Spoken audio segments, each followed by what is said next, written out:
Way unnecessary amount of force. Way too much. That's awfully lazy, man. Look at that, Jesus. Does that look as bad on camera as it does in real life? Allegedly 80 plus gold, allegedly power supply. The method to remove the glass is this. Well, I don't have any major complaints, so good job, Skytech. We think we finally got another system that's acceptable. It's better than Dell camp, but also in the, we can probably recommend this camp. So we've been looking at pre-built PCs, and the only one we found so far that was mostly acceptable, something we could reasonably recommend, was the ABS Challenger. That's a Newegg house brand. System was pretty good overall, and as long as you never need Newegg's help or support, then you're in good shape as long as the system ships functional. This is the Skytech Chronos. It is also in the ABS Challenger camp, where it's something we can mostly get behind. We'll talk about some of the downsides, but overall it's very promising. And that is sadly a lot of praise, because not only did it work when we turned it on, which is a very high bar, we know, also it wasn't complete garbage. So we're gonna be going over the Skytech Chronos, and we'll look at how this system performs overall and how it's built. Before that, this video is brought to you by Be Quiet and the Silent Base 802 case. The Silent Base 802 got high accolades in our review for its high build quality and its versatility in both silence-focused and airflow-focused builds. The 802 comes with swappable mesh panels or noise-damped panels, so you have options for either approach. The Silent Base 802 case is able to fit larger builds as well without being overbearing, and it stands out for its mechanics quality and assembly quality.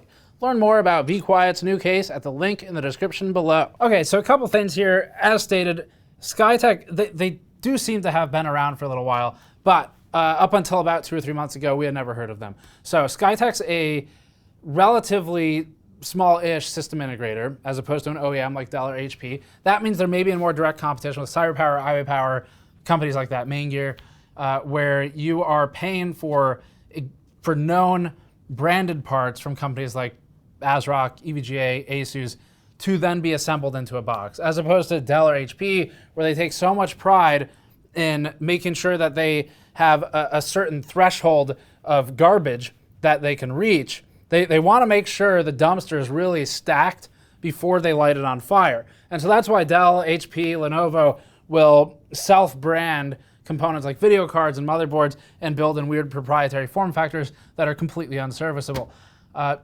SIs can run a little more expensive, but you get parts that are closer to PC DIY, so maybe more familiar if you are someone who builds computers. And that means you're probably in a position where either you're just tired of building computers, you want to buy one, or you're recommending something for a family, friend, so forth. As a reminder, as we get into this, we buy all these pre-builts with our own money. They are starting to cost a lot at $2,000, so thank you very much to those of you who have purchased things like our mouse mats. The wireframe mouse mats are hugely popular. They're in stock and shipping now, and that's what helps us continue to buy these things out of pocket so that we can get the true customer experience. And we also have things like mod mats, shirts, and various other items. Thank you for your support, because that's what makes it possible to keep buying pre-builts that are sometimes questionable. Although this one isn't too bad. This box, overall, just externally, is promising looking. This is why we bought it, because we kind of looked through the listings. Our goal, as a reminder, when buying pre-builts, is to buy something without modification. We want to buy one that the company has recommended to its customers so that we can test them as they are shipping the bulk of their orders. This was recommended by Skytech. It did not get any modifications in checkout from us, and we picked it because it looked like it would probably be a reasonable thermal performer, if nothing else. As for the specs, the Skytech Chronos 0136 that we bought has an AMD R5 5600X. It has a Wraith Prism CPU cooler. It's got a B550 motherboard. They don't promise a specific model in the checkout page. It has 16 gigabytes of DDR4 3200 as promised. We actually got 3600. We'll talk about that more later. And it's 2 sticks. That's right. Someone's figured out you can finally use more than one of the 4 RAM slots that are in a motherboard. That's where we are now. That's our bar. The SIs and OEMs have really beaten us into submission on what we expect out of a computer. GPU is an AMD RX 6800. It's a reference board, reference cooler and everything. There's 1 terabyte NVMe SSD, 650 watt, 80 plus gold power supply. They don't promise a specific model.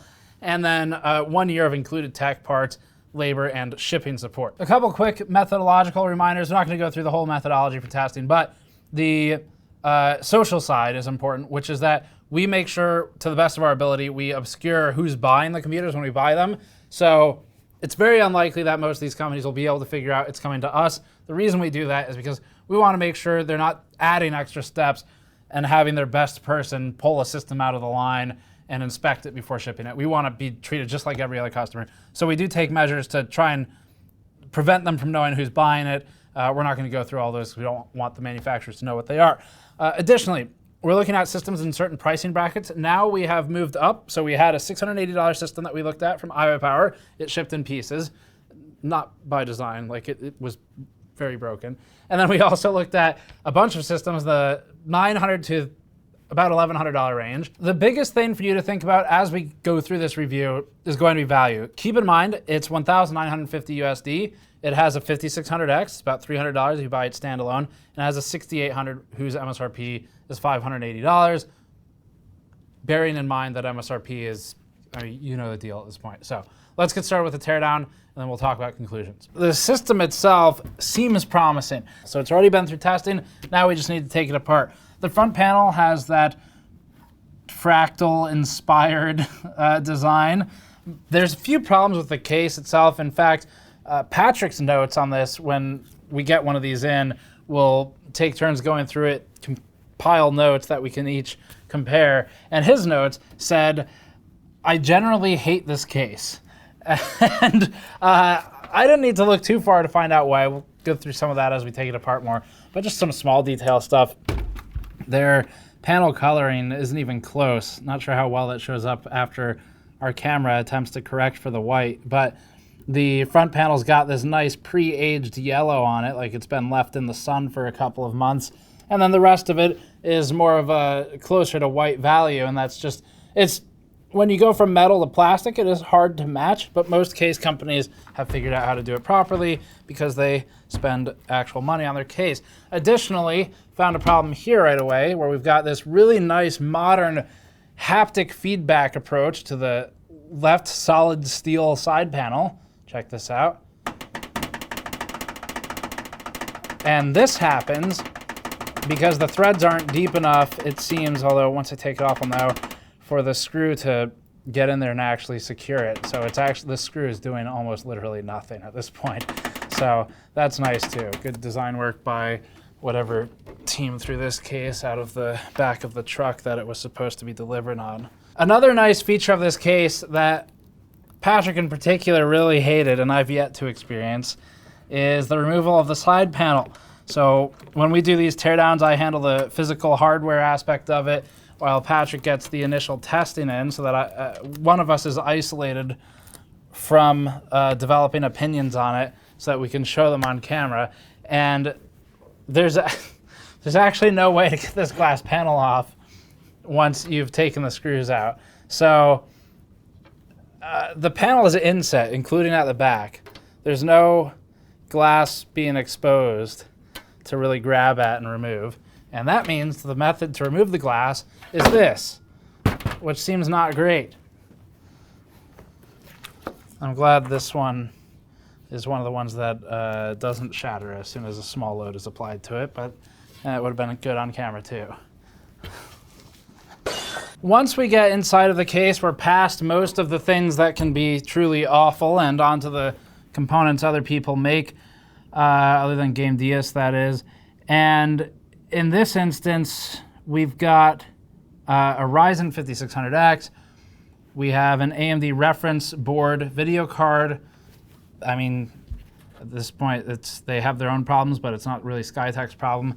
And there's 3 fans at the front, so potential for good airflow or cooling, depending on the strength of those fans. We have 1 in the back for exhaust.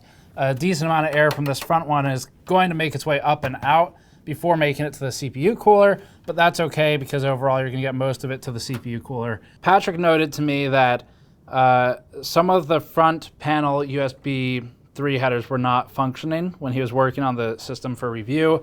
So we're suspicious that maybe removing that 3.0 header is going to reveal some bent or smashed pins, but we'll see. If that's not the case, then it means there's something bad up here in this PCB. Let's take the backside off, see how that looks before we tamper with the cables further, just to make sure they haven't done something lazy and stuffed it all in.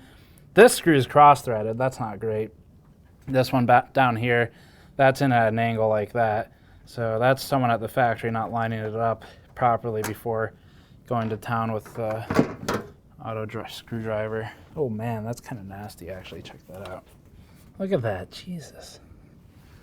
Does that look as bad on camera as it does in real life? Bent side, it's like bent at a 15-degree angle. How do you bend a flat steel panel with a hole in it like that? So this is clearly too much torque. The torque setting's not bottoming out before they do that. Probably the biggest detractor to anything here is that power supply. The Game Dias P1650G, allegedly 80 plus gold, allegedly power supply is down there. Kill management looks pretty good. They could have left this a complete disaster, and really, unless you ever opened it, you'd never know. Let's get the toolkit out. We're doing all of our work on the GN mod mat. You can grab one of these on store.gamersnexus.net. We have the next shipment due to arrive in about September, mid-September, I think is what we're expecting right now. So you can grab that on the store. They sell out very fast. If you want to get one, you can get a back order in. That'll guarantee you get one. Okay, let's go for the video card. This case really is garbage tier quality. It's not good, but especially at $2,000, just as a reminder, this computer. Wow, Jesus. The USB header seems okay, which tells me that the dysfunctional port is either a missing driver, which he's probably checked, or more likely a defective port electrically or mechanically, or defective PCB electrically. Alloy memory, which we have encountered before, mostly in pre-builts. These are single-sided DIMMs. The other side's just foam. Way unnecessary amount of force. Way too much.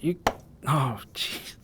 That feels very not great. You can definitely have too much force in these. Now, these are spring tension screws. So they're gonna, fortunately, these are naturally built to resist what the assembler is trying to do to the motherboard. There's a protection mechanism built in. So a little too much torque on the CPU.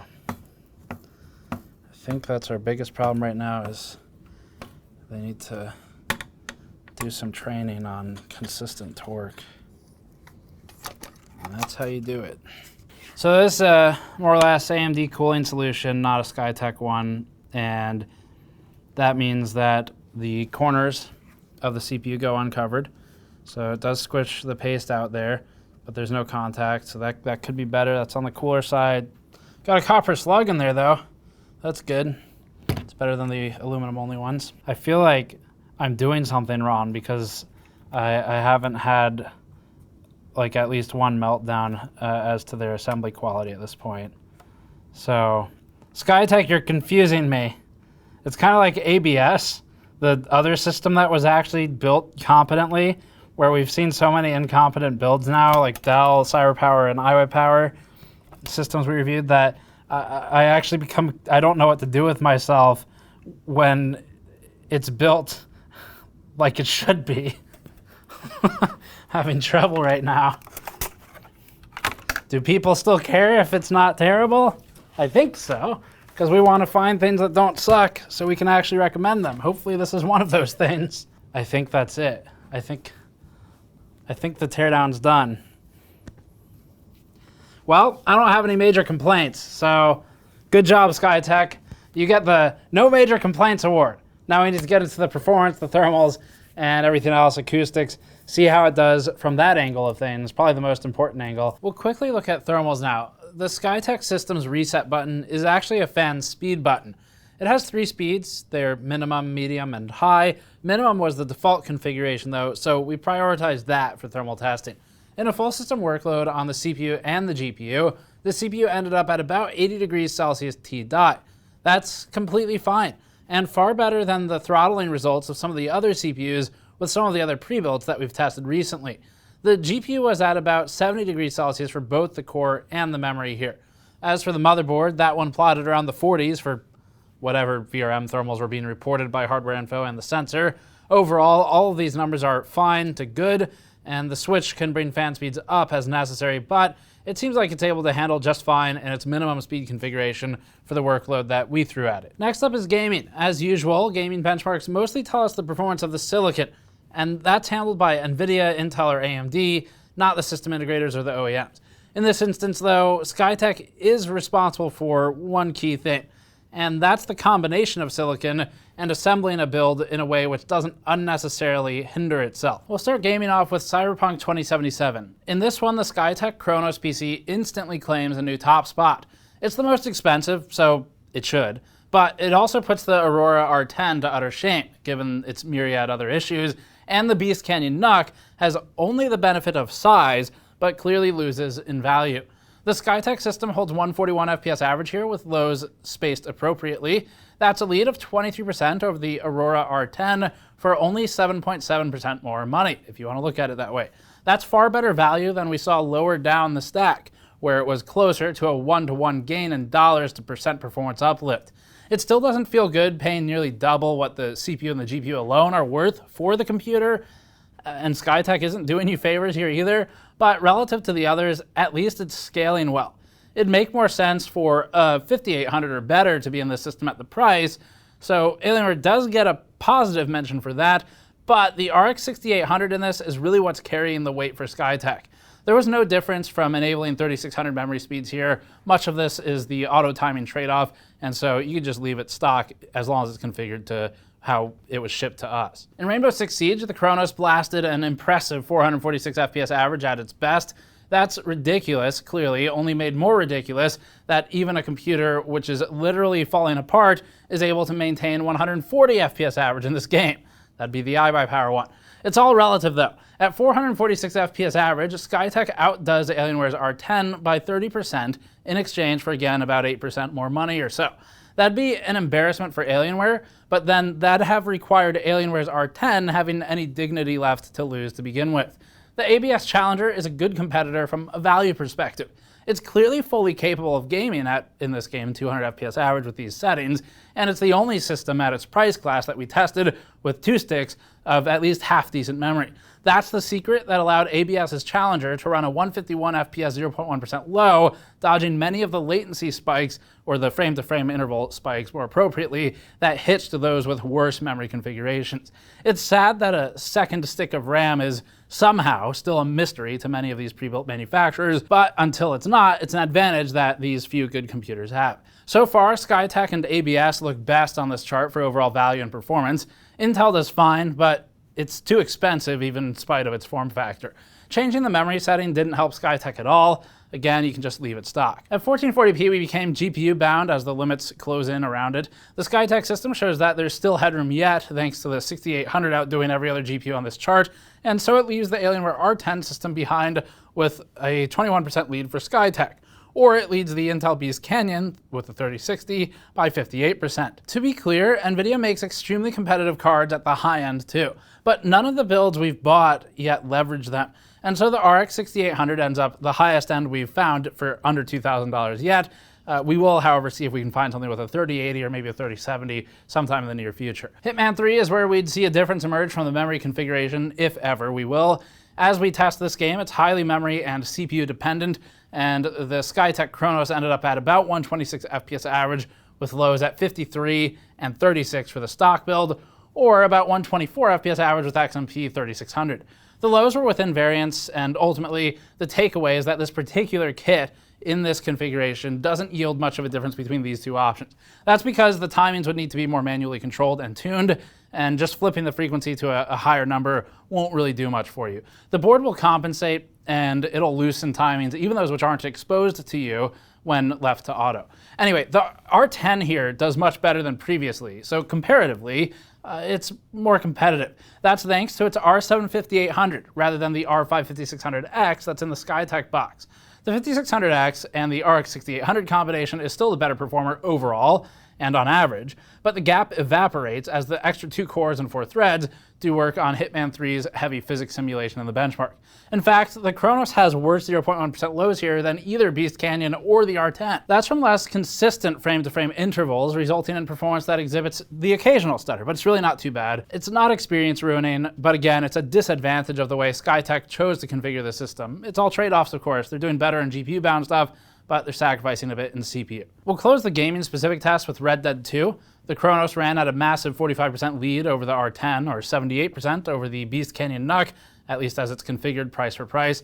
That's enough to establish a dominant force, and the ABS Challenger remains a good option for the more sort of budget-oriented buyer. It's still sort of mid-range E in price, but it's one of the best systems we've found so far, especially in the $1,000 or cheaper class. Noise. When moving on to noise levels as left auto-configured, we measured the Skytech Chronos at 36 dBA when idle at a 20-inch distance, and at a noise floor of 26 dB. That's louder than it needs to be. For example here, the G5 and the T5i run at 31 dBA, and since there's no load, it's not running hot. But it's still not bad. 32.6 is fine. The low noise levels do ramp to the louder side of the chart though at 42.8 dBA. It's much quieter than the dumpster fire that is the Alienware R10, but it's louder than everything else so far.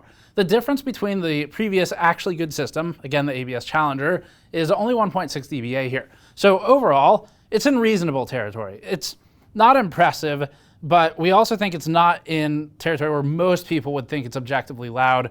Although if you are more sensitive to noise, then you might want to manually control the fan speeds. Looking at ramp speed, we learned that the Skytech Chronos has one of the twitchiest fan curves on a pre-built we've tested on this chart. This comes down to BIOS and any custom configurations the fan curve has had done to it by the SI or the OEM or the motherboard manufacturer. In this instance, it only holds for 18 seconds of load before blasting the fan RPM to its peak and ultimately steady noise level. Ideally, there's a little bit more lag here and more use of the full fan curve to help smooth out the noise fluctuation and transition to the higher speeds with less of a sudden spike in noise, but we're not seeing it with the Chronos. Power consumption at the wall is up now. We look at full system power consumption here rather than component level. That's because this is how the computer is used since it's a pre-built. The Skytech Chronos pulled about 144 watts under full CPU load from Blender, which is, as expected, extremely efficient. That's thanks to the AMD R5 5600X, which alone is closer to the 63 to 66 watts of power consumption under load. Under a gaming-specific workload, the power consumption is higher relative to the other systems. That's because of the RX 6800. The 5600X is very efficient. It's at 350 watts total compared to the R10's 321 watts or so. That still allows the Chronos to run more efficiently in most comparisons, but it does chew away a little bit of the efficiency. This also gives us perspective as to where the trade-offs are for that higher-end GPU. Clearly, it's in the power consumption, but you also get more performance. And in this sense, the power consumption isn't so high that it's unmanageable. Time to talk about the setup, the BIOS, and the instructions. This lets us look at how well a company prepares the buyer so that they can get it all up and running without further help. First off, there was a large stop sign placed inside the case with instructions to refer to a quick start guide before turning the PC on for the first time. It also suggested visiting a URL for a quick start guide if one wasn't included. Unfortunately, our PC didn't come with a printed quick start guide. The URL leads to a database of systems, some of which have unique guides and others which reference a single generic guide with a link to the case manual. The Chronos is part of the latter group. It isn't hard to get to the quick start guide, but every minor obstacle reduces the chance that users will actually care. We'd prefer a generic guide printed out and packed with the system just because the amount of small problems it can prevent. And this would benefit Skytech too, because if they have call volume coming in because the display out's not working because the user plugged it into the motherboard on board video instead of the video cards, then they're just kind of burning support time over something that could be resolved by the user. Part of the paperwork included with Skytech's system is a checklist detailing various inspection steps that have been completed before shipping. These are grouped into build inspection, installation, and performance testing. It's actually really cool that there is this QC checklist and that someone's checking it off. As long as they're actually doing the things they're saying they're doing, then it seems like a good way to try and prevent problematic systems from shipping, like that iBUYPOWER one we looked at, although iBUYPOWER has since changed its QC process. We double-checked everything on the list that we could, and we found little that was incorrect, with maybe the possible exception of correct software. GeForce Experience was installed on our system, even though it contains no NVIDIA hardware. So this is a little odd. The correct AMD driver package was also installed, so really no harm done. Driver conflicts can occur, but we haven't experienced any, and drivers have also improved over the years. The correct memory entry is also maybe arguably false, but it's to our benefit, only because Skytech bumped us up to a 3600 megahertz kit instead of 3200, which is what we paid for. And they didn't tell us this, and also there's no reason Skytech would have suspected we were the buyers here.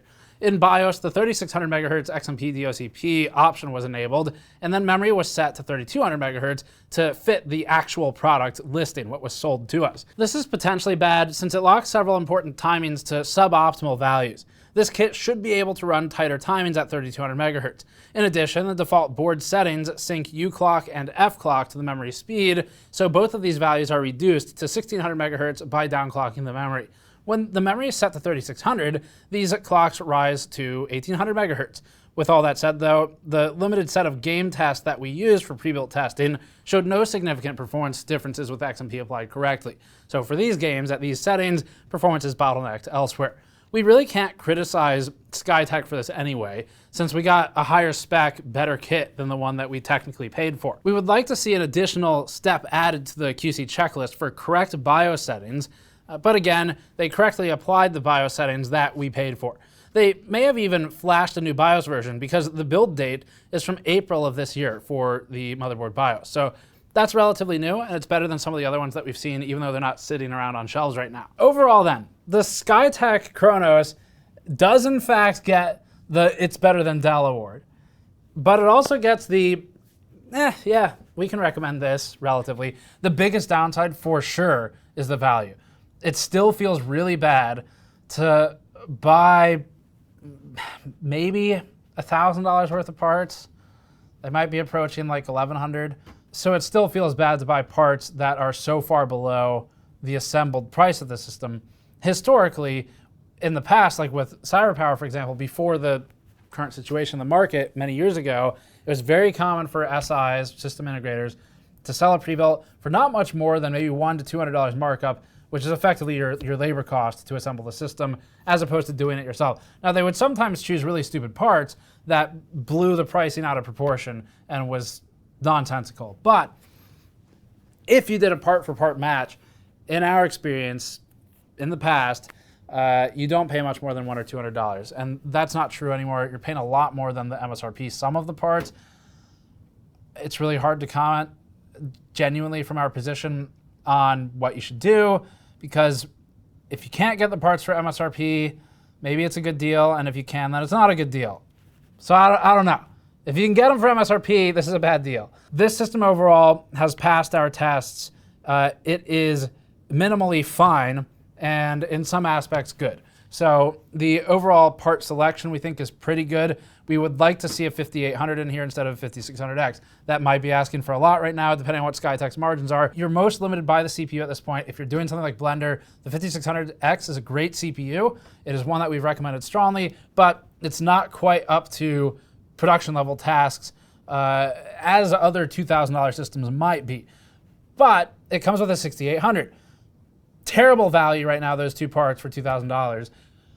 However, the 6800 in this build is far better than what the Alienware system had in it for the same price.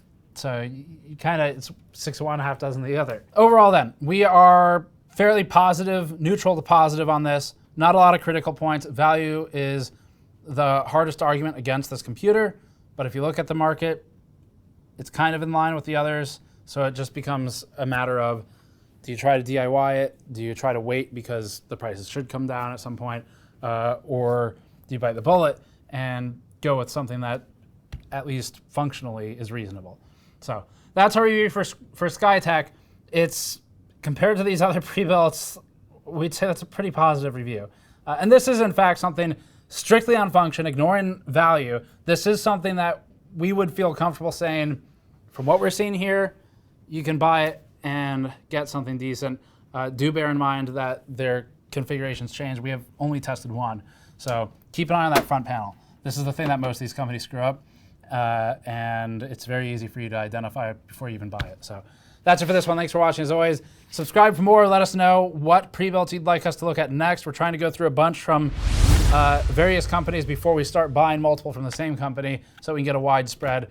And you can go to store.gamersnexus.net or patreon.com/gamersnexus. To help us out directly, you'll get behind the scenes videos there where we show some of our testing in advance. And on the store, you can grab mod mats, mouse mats, and other items. That helps us buy these things. Subscribe for more. We'll see you all next time.